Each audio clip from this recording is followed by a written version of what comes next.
brothers, sisters, droogs, and dummies. My name is Thomas Van Manson, and you are watching James Nation on YouTube.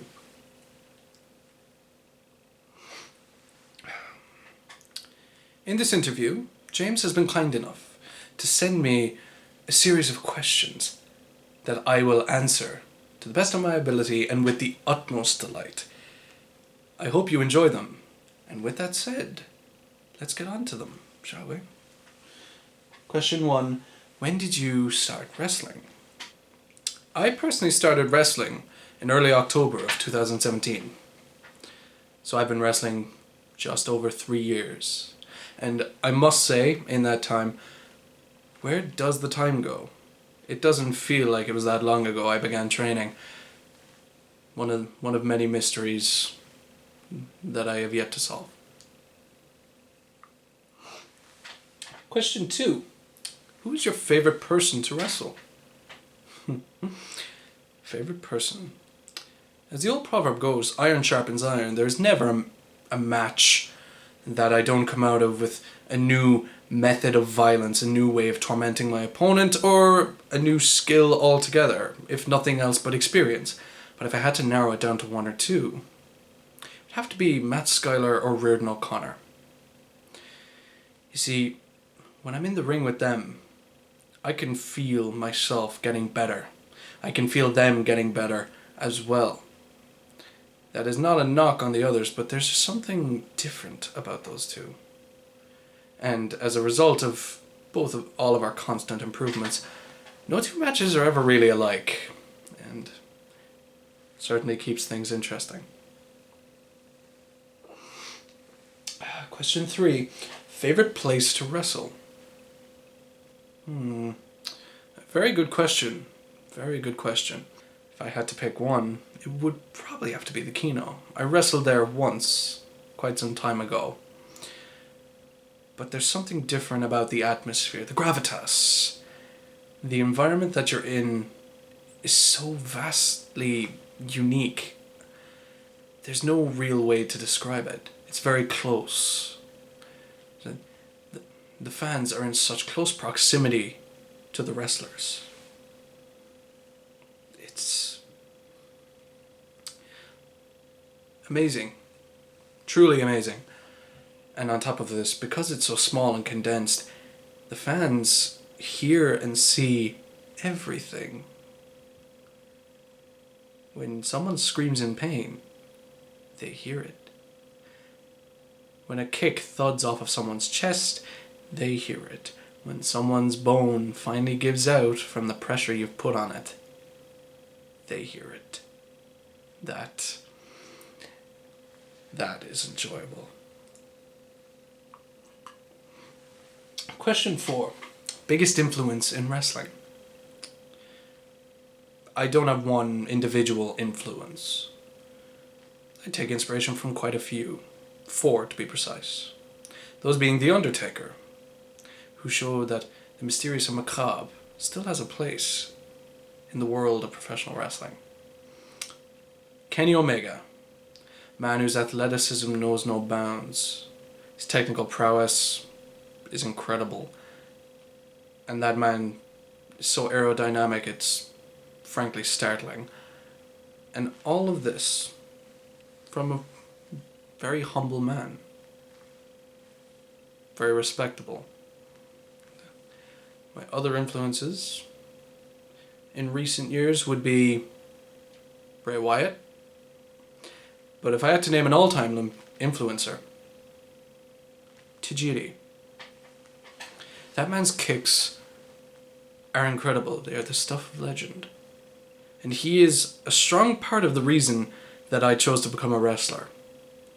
From the time I was about 3 or 4, I was watching him. He was the one who made me choose this path.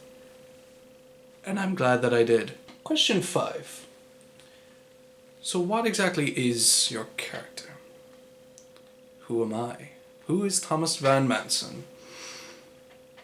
I am but your humble narrator, telling you the comedy, the tragedy, the grim tale of Phoenix Wrestling. I'm but a humble narrator, but I am also the protagonist. And alas, we are to encounter many antagonists in this tale. There will be some chapters that will be hard for us to stomach, but they are the inevitability of the payoff. Now that is to die for.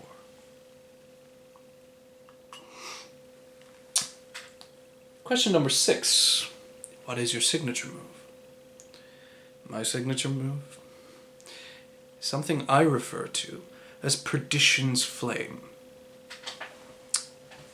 For Perdition's Flame is where the tales of all my antagonists end. It is reminiscent of Drew McIntyre's Claymore. I plant my foot firmly in your face, or on your jaw, or even on your neck, or to the back of the head. Either way, I plant my foot and I kick with every pound of body weight that I have. It doesn't matter where it hits you. Whether it is the jaw, the face, the back of the neck, simply does not matter. When Perdition's Flame burns you, your story ends. Question 7. Who trained you to wrestle? I've had a few seminars, and so on and so forth. So I've had multiple people train me. But if I had to name 3 who were the biggest influences, the most crucial, instrumental people to my growth and who I have become as a wrestler, those would have to be, first, Marion Armstrong.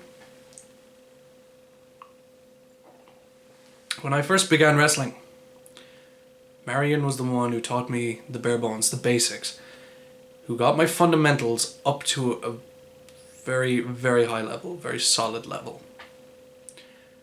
He is the reason that I would inevitably become the man you see today. Second, Billy Bedlam.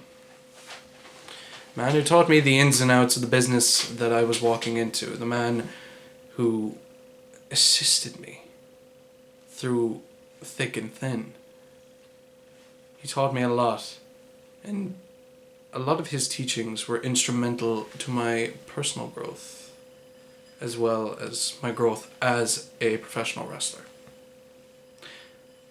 And third, Raven Creed. She explained things in a way that it was so easy to understand, so easy to process. And the best part is, she wouldn't just explain how we do something. She would explain why. What purpose does this given move, what does it serve? What purpose does it have? Why do we do it? She would explain it through and through. And as a result, I came to have a much better, much deeper understanding of wrestling because of that. Those 3 people have been so instrumental to not just my wrestling, but in some degree my personal life as well. So with that said, that is all the questions that James has sent me. I hope you've enjoyed, and I beseech you, my sweet droogs, please leave a like, subscribe, and if you enjoy this content, you want to see more, because more will most certainly be on the way if I know James. And with that said, I shall bid you adieu.